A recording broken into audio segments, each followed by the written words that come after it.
Hello and welcome.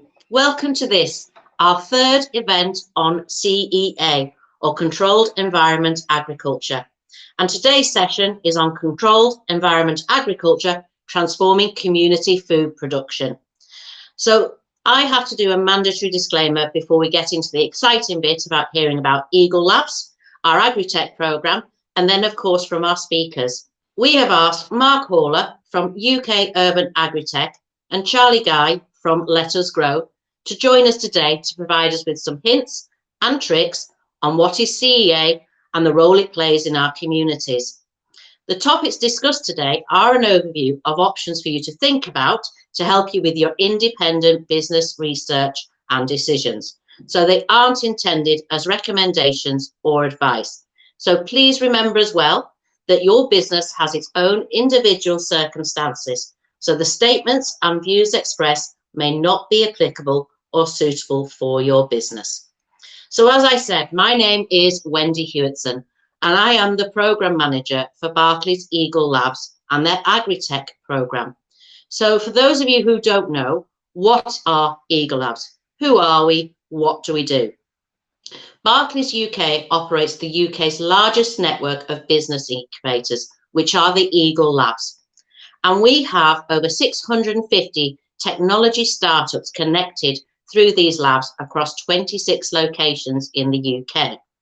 Together, we bring a community of startups with a global community of the world's top innovators, industry, mentors, and help create an interconnected ecosystem to help the acceleration of those startups, transform corporates, and empower future skills. So when you look at the map of the UK, as I said, we have 26 locations across the UK, from Guernsey and Jersey, the Channel Islands in the south, all the way up to Aberdeen in the north of Scotland. But probably the most exciting part of that is that in October, we actually launched one of our Eagle Labs dedicated to Agritech, and that is our Eagle Lab Farm, which is in partnership with the University of Lincoln in the Rise Home campus. And in there, you can literally think of having the open outdoors as your business incubator and laboratory.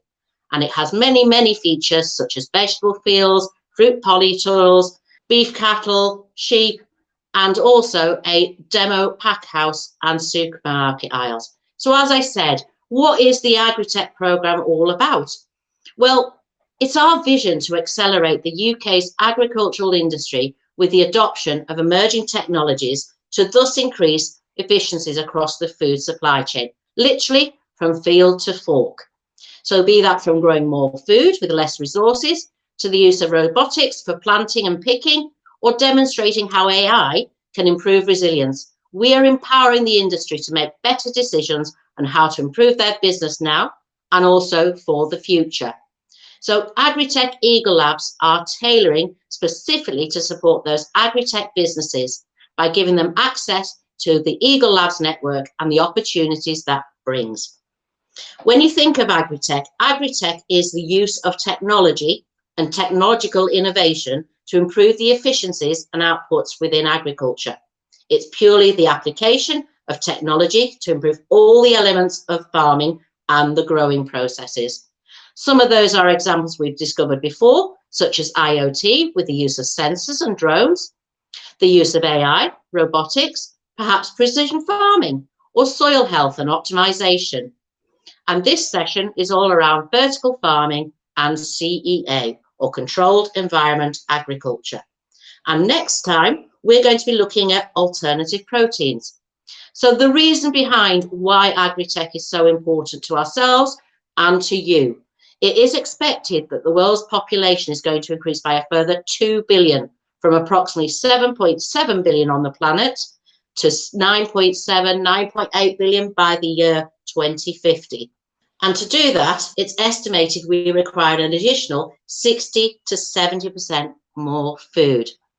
So the environmental implications of these challenges I've just mentioned are real. The water wasted in food that is never eaten is equal to the water needs of Africa alone. And the CO2 emissions are equivalent to removing every car off the world in its entirety. More surprisingly, is that roughly 1/3 of food produced in the world for human consumption every year, that's approximately 1.3 billion tonnes, gets lost or is wasted. So as you can see, the food industry faces enormous systemic challenges. Further expansion of agriculture is not a viable solution to meeting that need because we're nearly using all of the land that's suitable for agriculture already. So as I mentioned, we're talking CEA. What is CEA? Controlled environment agriculture is a technology-based approach towards food production. And the goal of CEA is to circumvent and minimise factors such as seasonal, or as today, unpredictable weather, to encourage environmentally friendly food production systems that provide a year-round, high-quality crop production system that is fully traceable throughout the whole of the production chain. Plants are often grown using hydroponic methods in order to supply the proper amounts of water and nutrients to that root zone. CEA optimises the use of resources such as water, energy, space, capital and labour. So CEA technologies include things such as we said, hydroponics, aeroponics, aquaculture and aquaponics. Vertical farming has the ability to produce crops all year round in a controlled environment and with the possibility of increased yields purely by adjusting the amount of carbon and nutrients that the plants receive. In consideration to urban agriculture, controlled environment agriculture can also exist inside buildings that already exist or repurpose abandoned buildings. So within urban areas, it is expected that it contains more than half of the world's population and can contribute approximately 70% of the plant's energy emissions. So enough of what I've done there, just giving you a general overview. The reason you're here today is to listen to some of our experts within this area. And we're really privileged to have some of those experts join us today. They can tell you more about the research and development being undertaken in this fascinating area. And also you can hear about some of their new businesses that are burgeoning and their business models that are emerging to take them into today and tomorrow's marketplace. So as I said, this is our third session and we have today Mark Haller from UK Urban Agritech and also Charlie Guy from Letsgrow. So let's introduce firstly Mark Haller from UK Urban Agritech.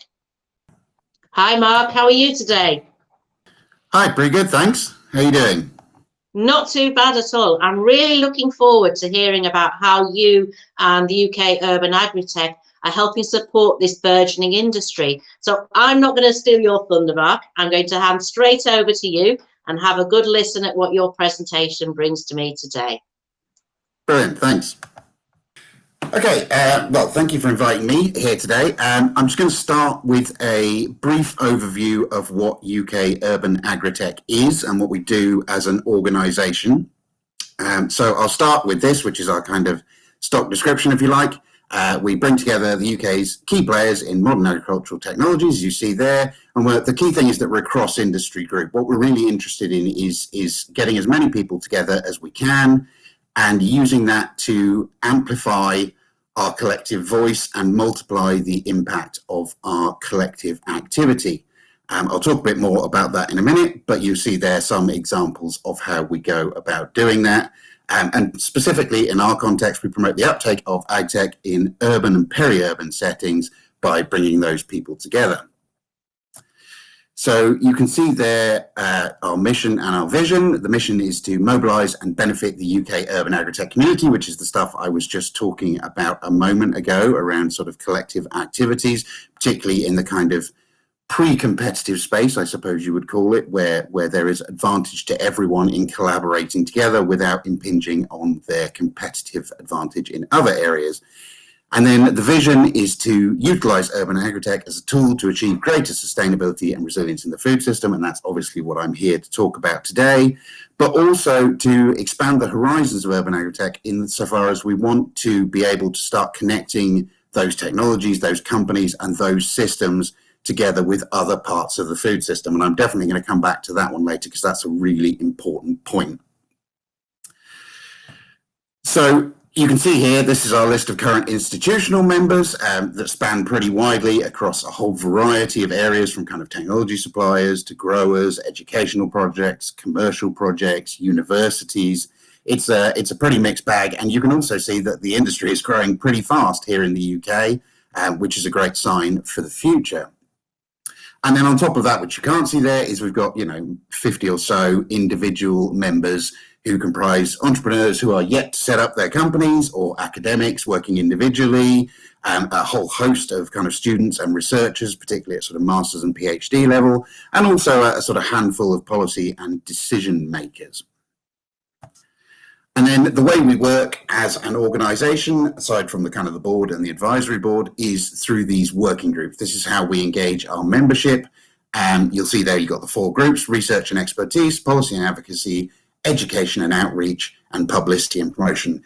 Clearly, these are somewhat arbitrary in their distinctions, and in fact, they tend to overlap with one another a lot, as you might expect, but you have to draw a line somewhere. So that's how we go about doing it, and our members get involved in those. And that's kind of what brings us here, is engaging through those groups and the work that we do. So addressing the question of the day, how CEA can help with community food production, I think I want to start with the problems and dividing those into 2 categories, which are, I would call, I suppose, the kind of the global and the local or regional. So starting with the kind of the wider global concerns, the big thing is the length and complexity of existing supply chains. You've seen this if you've been in the supermarket, and it is an amazing thing, and it's what it has achieved is considerable. If you go into the supermarket and you can buy bananas and chocolate and grapes and baked beans and thousands of other things from all over the world, and they all arrive and you can just walk into a supermarket and buy them, which is kind of amazing, really. And it all works through this system that we generally refer to as just in time, and this is particularly true for fresh produce, of course. It's this just-in-time system where everything is shipped in just when it's needed, very efficiently, all of these things. But just in time kind of conceptually sits next to just a little bit too late. And what that means in practice is that system is very vulnerable to external shocks. And we've seen this, COVID has been a great example of where this happens, and how this happens, and you see the shortages, but it's not the first time, whether it's been kind of too much rain here in the UK or not enough rain, or, frosts or other sort of international supply chain complexities around access, the whole sort of, well, there are a whole bunch of issues around that. And every time one of these shocks emerges, it creates these problems in the supply system. And when we look to the future, we see sort of Brexit looming, and lurking beyond our sort of visible horizon is climate change, of course. And these problems are just going to get more frequent and more severe as time goes by, one way and another. And then looking at the other end of the scale, you've got the kind of local and regional problems, which are tied to those global problems, which are, to start with, you've got these kind of inequalities of distribution, right? So if all of your food, arrives on this just-in-time system and you can access it in the supermarket, well, that's grand, but what about those people who don't have access to that? And that leads to these situations which we see more and more of, like food deserts, and access, and inequality and injustice in those areas of access, particularly in urban areas. And attached to that is a whole bunch of kind of poor health and poor social outcomes that have real impacts and real costs, both kind of social and economic. And then beyond that, and interlaced with that, I suppose, is this kind of profound public disconnection from food systems. I consider myself as a person to be reasonably well informed about food. And, if you walk into a supermarket or a shop and try and make kind of ethical choices or good choices about the food that you buy, from a health, from a sustainability, from a resilience point of view, it is incredibly difficult to do it. And it's tied to these issues of transparency, traceability, marketing, all of these different things that make it just unbelievably difficult to figure out what the best course of action is. And then when you tie that with what I was talking about before around these kind of poor social and health outcomes and distribution inequality, it creates some pretty serious problems, and it makes those kind of wicked problems to resolve, really. So what we really need is, particularly starting at this kind of global level, but interspersed across all of that, because you can see how those are tied together, is a greater number of shorter supply chains wherever possible, right? And tied to that, we have to recognize that those have to be in addition to existing supply chains. You know, no one is saying here that we're going to completely replace the global food system with, you know, with urban CEA, for example, or other short type supply chains. But by doing that, by having more of those shorter supply chains, we can have an impact on the resilience and the outcomes and the sustainability of that system as a whole. And the way we do that, you know, we've got the local and hyperlocal food production that you see there. And, you know, this addresses all of the issues I was talking about earlier. And the big thing about this is really these sort of the middle 2 points there, if you like, the reconnecting to food production and the education. It's, if we're going to overcome these problems of how we have good food systems and how we choose to use good food systems, then fundamentally we've got to reconnect people to the way that food is produced, right? We've got to have that transparency, that traceability, that ability to see what needs, and then you've got to have the education piece that allows people to make good choices and to know how to do those things. And by having local and hyperlocal production, you can help to achieve that. And what's more, you know, obviously what you're doing all of this for is these kind of health and social outcomes. These, not listed there also, is the kind of environmental and sustainability outcomes. But it is, those outcomes are what drives it, right? You have to always ask, what are we doing this for? What's the purpose of it? And that's where this local and hyperlocal food production really comes to the fore as being a kind of educational and connecting tool, along with the kind of actual production and the resilience that it lends. So moving briefly on to CEA as a solution, you know, CEA is a system that can produce a lot of food, particularly fresh produce, obviously, in a small area. And if you're running it from a purely sort of commercial point of view, you know, and there are farms all over the world springing up now of various kinds that can do this, that can produce a lot of food in a very small footprint, and for a very much smaller amount of resource use as well. So it has this kind of sustainability built in, although there are challenges around kind of energy use and the sustainability of that. But what that volume of production can allow you to do is to increase the overall resilience of your system, right? Because if you're working at that local level and you can produce a lot of food locally and hyperlocally, then if there is an external shock to the system, that's not as harmful. And that also goes along with the more general benefits of CEA as a solution. And those are kind of tied to these outcomes that I've talked about a bit, which is these kind of educational outcomes, the health and social outcomes in non-commercial applications. And I think I guess it separates into two types in that way, because you've got the kind of purely commercial, which is, you know, these very large farms, which you'll start to see, you know, around the world, might typically be located, for example, in a peri-urban area, and they might hook directly into sort of supermarket type food distribution systems, right? And it's just, in effect, replacing a proportion of that supply that would already be going that way anyway, but just doing it via this more local production and having the advantages that go with that. The other end of the scale is this kind of hyperlocal scale that you see emerging, certainly in the UK and elsewhere in the world. In cities, they might be quite small footprint, relatively speaking, these vertical farms, and stacked up in multiple layers, or vertically oriented if it's that way done. And they might sell they might sell more into a kind of, a retail or a food service environment, something like that, or a hospitality, hotels. That's been a model that has been challenged a lot this year by COVID, but I think, to some extent that will re-emerge.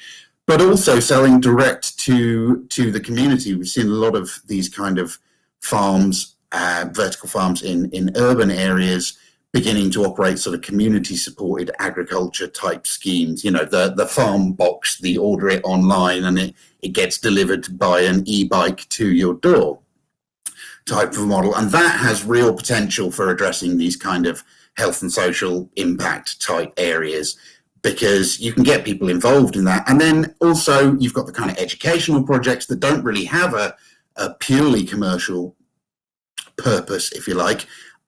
They are more around that social and workforce training and skills training and education. And that can be in schools, or it can be people that are reskilling, joblessness and these kind of issues. So there's a whole bunch of ways that CEA, particularly in urban areas, can help to address a number of these challenges in our food system. But I think the real key to it, certainly now and going into the future, is going to be looking at how CEA, now that it's beginning to mature as an industry, how it goes about integrating with other parts of the food system. And then beyond that, how, as those systems become hopefully more sustainable and resilient, how you put all the pieces of the jigsaw puzzle together in such a way that your whole food system is just better at being sustainable and resilient and economic and, all of these things that you want your food system to be, and minimizing its resource use and the circularity and the circular economy questions, the brilliance of the donut economy and these kind of ideas. Food is so fundamental to everything we do as a society, really, that there is this real imperative now, and Wendy talked about this a bit earlier around the potential impacts this has. There is a real imperative to sort of start putting these pieces together pretty quickly now, over the next few years, and looking to build, better food systems locally, regionally, nationally, and internationally, to deliver on these potential benefits that it has. So, yeah, thanks for listening. And that's me. Thank you very much. Thank you very much, Mark. That was really interesting. I didn't realise you had such a wide outreach across the whole of the UK. And as you mentioned, there are 50 plus individual members as well as those institutional members. So really, really interesting. And as you say, like ourselves, like yourself, we're all around that knowledge exchange and changing and chasing and promoting, and education is key. So that was really, really interesting. So thank you. I think I'll pick up on some of those areas in our questions later on. So I would now like to introduce our next keynote speaker, that is Charlie Guy from Letsgrow. So welcome, Charlie. Thanks, hi, Wendy. Charlie, you okay? Yeah, hi, Wendy. Thank you. Real pleasure to be here this evening. Lovely. Oh, I'm not going to steal your limelight either, because I know Letsgrow has adapted, pivoted, changed so much since I last first saw you. So I'm going to let you take it away and share your presentation. Thanks, Charlie. Brilliant. Thanks, Wendy. A real pleasure to be here today, and looking forward to introducing a few of the fantastic things we've been doing here at Letsgrow recently, but really thinking about how controlled environment agriculture and indoor farming and vertical farming can impact on community food production and local food production. So our mission at Letsgrow is to reduce the waste and carbon footprint of fresh produce by empowering anyone, anywhere to grow delicious food near to its point of consumption. And I think it's quite clear, looking at that, how this ties into community-led food production. We founded Letsgrow back in 2016 to make a real difference to food production. Food, as Mark has already touched on, impacts everything in our lives. It impacts everything around us, including the air that we breathe, the water we drink, the land that we walk on and find ourselves in, as well as even our relationships and friendships as well, often are built on and impacted by food. At Letsgrow, we really care about sustainability and look at this very holistically. We really care about nutrition and how controlled environment agriculture can increase and impact the nutrition of crops and food that we eat. And obviously the impact of this on our health as well. And we believe that through careful innovation in farming, we can make the world a better place. And by accelerating the development of controlled environment agriculture, we can have a really positive global impact that benefits everyone. So firstly, a little bit about who we are. So we are an indoor farming technology company.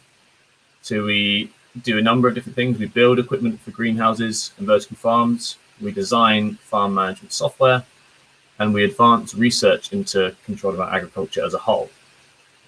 So I founded the company with my two co-founders, Jack and Ben, that you see here on this photo. But since developing the company back in 2015, we've grown to a team of over 30 plant scientists, engineers, software developers, growers, and business development specialists, all based here in Bristol. We've got a number of research facilities, R&D centres here in Bristol as well, and this is where we are constantly innovating, developing, trialling new technologies to improve the sustainability of the systems that we grow in. So looking at community growing first, I think we should see this as a whole, beyond just controlled environment agriculture first. There's many different ways that communities will support themselves with local production, including things like allotments, farmers markets, and other urban growing systems as well. But today we are focusing on the controlled environment agriculture area of that and how that can impact community growing. So firstly, community growing can add resilience and strengthen supply chains from issues in the global chain. So we've already explored how things like COVID, climate change, political impacts may impact on our lengthy and complex global supply chains.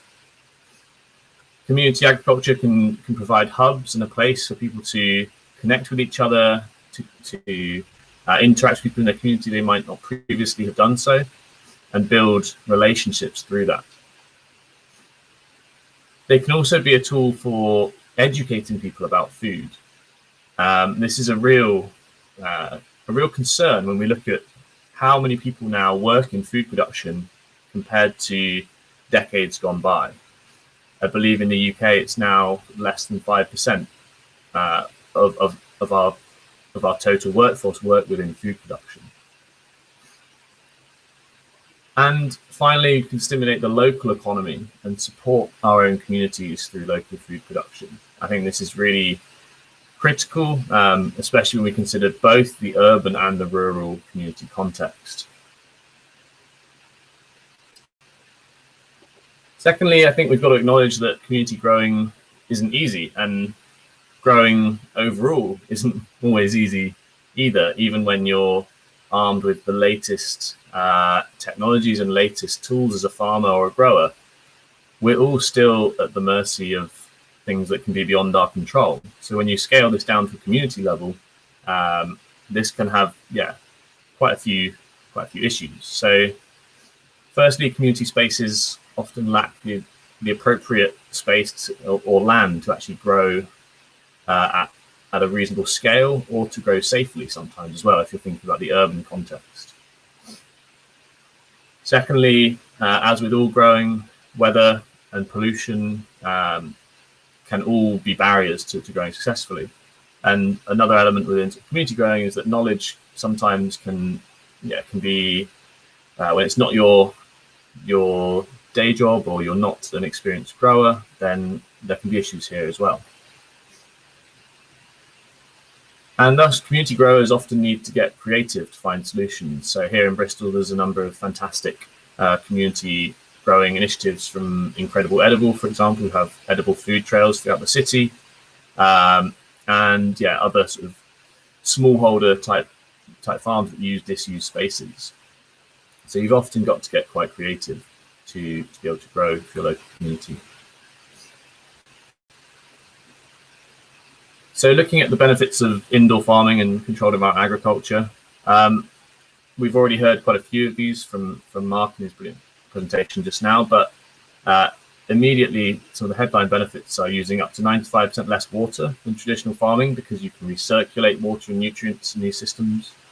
There's no need for pesticides or other harmful chemicals because you control the environment and prevent these issues getting in. And we can take pressure off soils by using much less land and not actually requiring any soil to grow often. As we've spoken about, fewer food miles and a smaller carbon footprint of the food produced. There's no issues with fertilizer running off into waterways and impacting on the various life forms and biodiversity there. And we can reduce food waste as a whole by growing, both growing locally, but also growing in a way that's much more adaptable and in tune to the needs of the local community. So I'm now going to introduce one of the sort of unique things that we've developed here at Letsgrow, and that's a growing technique called aeroponics. So hopefully this video works for everyone. So aeroponics is a way of growing produce, fresh produce, without the need for soil, in a way where we actually irrigate the plant roots with a very fine mist, as you see in the video. So this mist carries all of the nutrients that the plants need, and it allows the plants to really respire at an optimal level. Those of you that are growers watching this will see the very healthy roots here, and that's because they've got a really good access to carbon dioxide and oxygen there so that they can respire optimally. And those of you, again, that are used to growing crops, you may not be used to seeing roots in this way, but you'll know that healthy roots generally mean healthy plants above ground.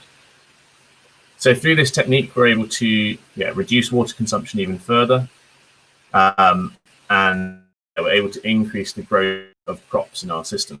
So you might be thinking, what sort of crops can you grow in these systems? So we've packaged all of our technology up into a new system called Drop and Grow. And this is a container-based growing system that enables you to grow many different types of leafy greens, herbs, small fruiting crops such as strawberries, and propagating different crops that you could then plant out into soil or other systems, all within one single shipping container, or multiple containers if you wanted to increase the size of your facility. So as I've said, within this system, you can grow many different types of fresh produce, those high value leafy greens that and herbs that often are imported, especially at this time of year, and we can bring those back to being grown within our communities, effectively bringing the farm into the farmer's market in some situations. So within the Drop and Grow products, we've got two individual products, a smaller version that has everything you need to get growing inside a single 40-foot container, all of the preparation space that allows us to do everything in one box.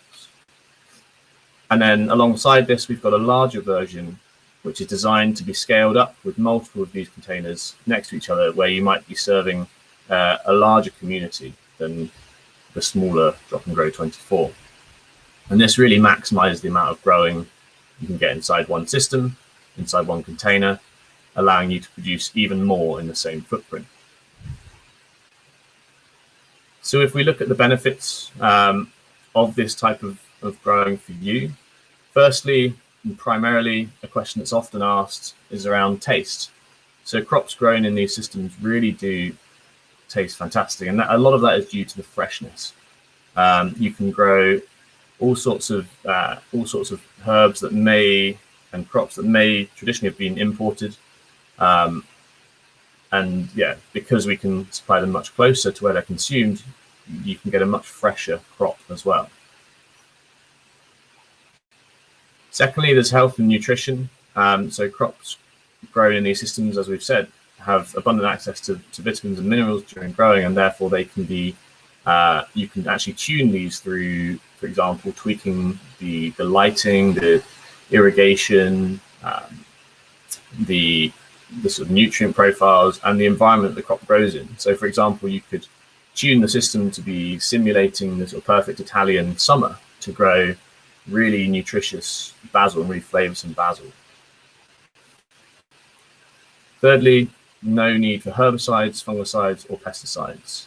I don't think there's too much more that we need to say about this, with the impacts of these both on biodiversity and also more and more the potential impacts on human health as well from these chemicals that are sprayed on those crops. The community benefit, as we've already talked about, being able to both supply local communities and also to support local businesses as well. There's a real network benefit of growing in this way for your community. And finally, environmentally friendly. When we look at water impacts, land impacts, and energy impacts, there's a real benefit for you in terms of reducing your environmental footprint. Next, if we look at the benefits for growers, firstly, farm diversification, and in a community aspect, whether this is for, say, a local community farm that supply a farm shop, then this really gives the ability to extend the growing season and provide additional products to your farm shop, for example, that you might have to be importing normally. It's a real benefit there. Alongside that, food security, we provide year-round supply, independent of the external environment, independent of the weather. And yeah, this is becoming more and more pressing with another record poor harvest in certain crops this year. And we're really seeing these events happen more and more frequently. So providing year-round supply is becoming more and more important here in the UK. There's recognition, the ability to reconnect people with their food, and make people more aware of the hard work that really goes into growing. It really brings farmers to the front of people's vision when they can connect with these systems and see things growing. There's industry security, which, taking pressure off of our land and preserving natural capital by moving production indoors. And finally, as we've already spoken about, the education and legacy that growing this way can bring. Reconnecting consumers with food and farming and really inspiring younger generations into growing food again. So at Letsgrow, we have a combined vision for rural and urban food production. We've got to consider that the UK is losing its connection somewhat with where our food comes from. And by bringing food closer to consumers and allowing space for community farming, we can really rekindle an interest in an understanding of growing and of agriculture.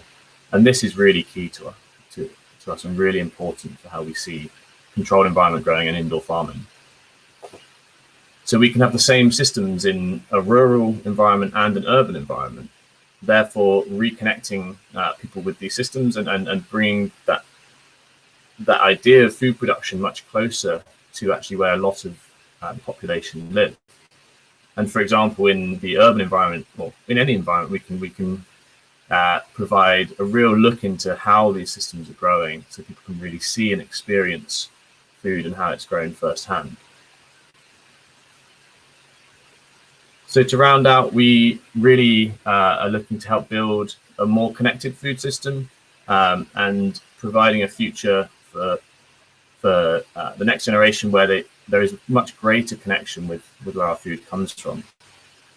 We're looking to enable relationships between growers and their communities and support the next generation of farmers and new growers as well. We're really keen to build partnerships with people and companies who share this vision for a more fair and more connected food future. And we really see controlled environment agriculture as a way of doing this. So thank you all for listening. Really looking forward to taking any questions and the discussion afterwards. Thank you. Thank you, Charlie. That was amazing. And to say you've grown to a team of 30 That is to be applauded as well. Congratulations. And I love you've put the benefits of community growing are the resilience, the connection, education, learning, and local economy, because it is. We are all part of this, no matter where we live, what we do. So absolutely amazing. Thank you so much. I'm going to bring back in Mark as well, because like you said, there has been a few questions sent in, and I'd like to pick your brains, both your brains actually, on these. So hopefully Mark's coming back out from the green room to have a chat with us as well. Hello. Hello, welcome back. Thank you both. As I said, I've had a few questions emailed in for me, and hopefully you're the guys that are in the know and have the answers to these, because as I say, we're all about that knowledge exchange and sharing. So probably for yourself first, Charlie. I've heard from potential users that implementing CEA can be costly.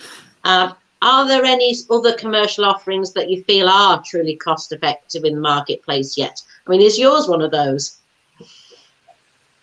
Yeah, well, absolutely. There are commercial offerings that are cost effective and provide a decent return on investment. And the important thing to consider within this is there is a lot of choice. There are a lot of options. Controlled environment agriculture, in some people's definition, includes advanced greenhouses, and they're very much a mature technology. But also, all the way, like when you go through to vertical farming as well, there's a lot of different choice within the systems that you produce. So from our perspective, we're trying to make things simple and clear and help with that education of people with the business model.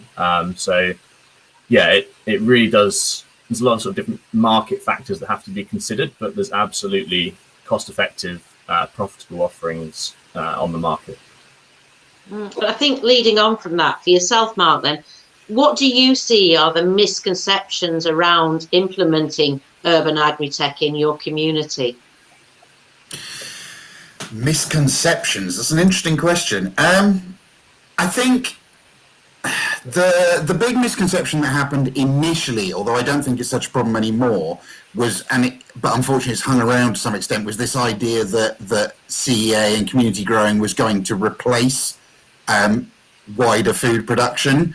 And you know, I'm sort of pleased that both today Charlie and I have both sort of said it's both and, not either or, right? So I think that's really the key to it, is how this technology helps make the whole system better rather than trying to replace bits of it. I think that's the really key thing. And we've obviously been in the pandemic. We're still in the pandemic with COVID-19. And as you say, I think that has raised many people's awareness about that food supply resilience and that traceability of the food chain and where we're sourcing our food from. So I think probably this is, both of you can have a say in this. How do you see this helping now or hindering the use of CEA within agritech for the longer term? Perhaps yourself first, Charlie. Yeah, I think it's been really interesting to see the food systems raising in profile over the last 9 or so months. I think it's been really clear the impact on our food systems. So, for example, the supermarkets had to pick up about 25% of supply overnight. That's a pretty huge undertaking, and actually, yeah, it's quite clear why we saw issues in terms of food shortages from that. So obviously that'll be reversed when things return to normal, whenever that may be, and that gives us a real opportunity to think about how that 25% of supply is being produced, and how we might have much more local food supply for, say, hospitality and food service and local, sort of, particularly urban environments where the majority of food is actually consumed. So I think that's the sort of big opportunity for us to look at. And I think, yeah, I'll hand over to Mark because I'm sure he's got more to say on this. But I think, as was, I guess, hinted at earlier on, this isn't the first shock that our food system is going to see, and it's definitely not the last. So we need to be investing in resilience to improve that food network for everyone, really.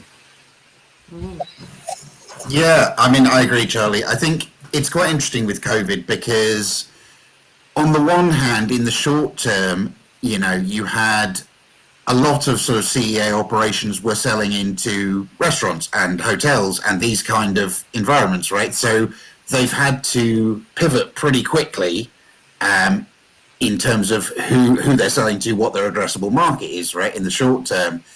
And yet, as far as I can tell, they've most of them have done that pretty successfully, which speaks to the kind of adaptability of this kind of technology and its ability to respond to changing circumstances. And that's what underpins the future of it, really, like what Charlie was saying, how as circumstances do change, and particularly when you look at some of the really longer term ones like sort of climate change and things, where the impacts are so complex they're almost impossible to predict, that ability to respond to complexity, to provide sort of nutritional security, food security to some extent, and resilience in systems is going to be just so important in the coming years. And it's a massive opportunity for us as an industry to get on top of that.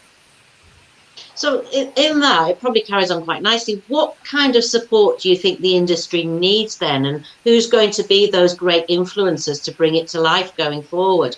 Probably come to yourself first, Mark, because that's an area you're covering a lot around sort of policy and governance, and then get Charlie's thoughts on it. Yeah.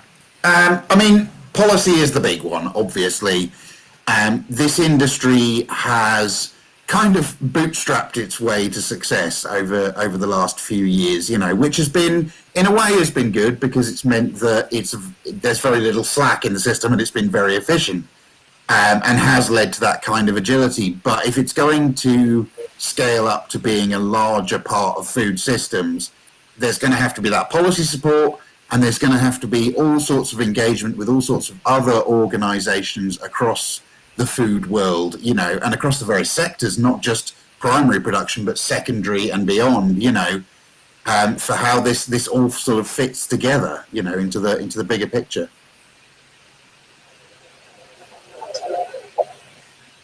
Have you anything to add to that, Charlie, or has he covered it all?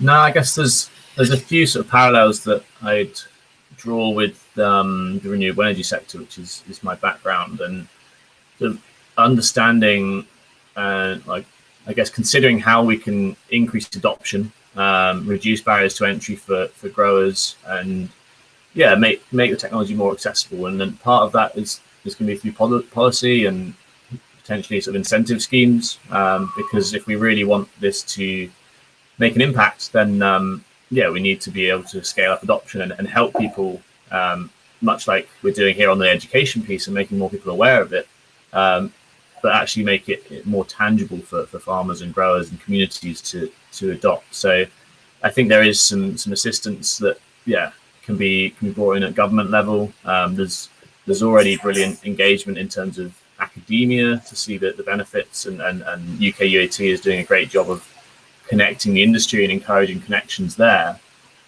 between companies and academia. But really we do need some centralized governmental led initiatives as well. So you're talking there obviously a big wider picture. So if I bring that back down to the actual farming community, what areas are you seeing the most engagement from that level then, Charlie?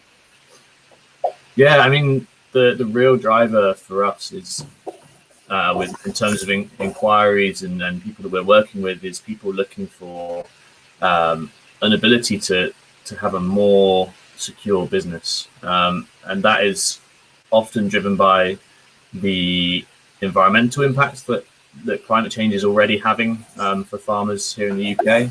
It's also driven by some of the, I guess, wider sort of price impacts and things like dairy, and the impacts of, I guess, farm scale and cost of production, and trickling that back all the way through to how we consumers value food. I think it often comes back to this disconnect, and I guess what I'm painting is a pretty messy picture of of the issues that farmers face and that are making their lives even more difficult. So there's a whole host of drivers, and for us, our technology is hopefully providing some answers to that.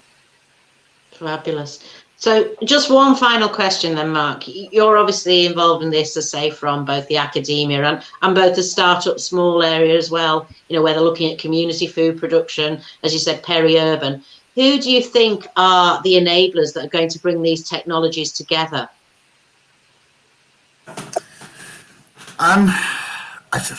The enablers, I don't know, that's a difficult question, really. I'm not sure quite what you mean by the enablers. Give me a sense of what it is. Probably when you look at some forms of urban agritech, like you were talking about, you know, it's going to be education led from schools and education led from those communities, like in the allotment. And then you've got the wider perspective of what we're doing here today. And then you're talking about governmental policy and everything else. So who do you think is going to be actually the one to drive that and force that to the forefront? Yeah, I mean, us, hopefully. But, you know, it's... I think, you know, there's a whole, it's almost too complex to paint the picture at that level. I think there are an almost unlimited number of people that need to get involved with it in a way, because there's always going to be those at the forefront, like industry associations and, you know, the farmers themselves and producer groups and whatever it might be. But you've really got to kind of get that public engagement piece, you know, like we keep coming back to with this, that sort of thing, and creating demand from the consumer side, right? Because if you don't have that, you don't have a viable business. So it's got to be, it's an everybody all in together, because everybody eats food, right? You know, everybody has food, everybody has a stake and is a stakeholder in the food system. So it's, you know, all the people, basically. I agree totally. And as you said, like today's event, like you guys here talking to us and talking to our audience, we're all around that knowledge exchange. So I really, really appreciated your frank and forward-thinking thoughts on that. So with all of our events, we do have the opportunity for you to obviously connect with these people if you want to speak to them further. So you can either do that directly, or you can chat with me and find out more about the Eagle Labs program as well. So if you send an email to agritechteaglelabs@barclays.com, if you want copies of their presentation, just let me know and we will connect those dots for you. Because as we said, it is the most important system in the world. It's our food production system. And we are all around sharing that knowledge and ensuring that we are, and we're making the UK the most sustainable food production system we possibly can. So again, thank you both for your time. It has been amazing. And it's nice to see that there's so much support out there for people either interested just on the peripherals of CEA or really want to get involved in it, because, you know, it is really, really a problem we all need to solve, and not one answer fits all of those. So thank you, Charlie. Thank you, Mark. And just for those people at home, there will shortly be a slide come up with a QR code on. And that is your chance to give us the feedback on the event you've seen today, and also let us know what you want to see more of. Because again, I cannot do these events and I cannot bring education or awareness or upskilling or even adoption of the technology if I don't know what you want to hear about. So big applause to yourself, Charlie. Big applause to yourself, Mark. Loved the session, and I can't wait to get in touch with you again shortly. Thank you. Thanks, Wendy. Thank you very much. Take care.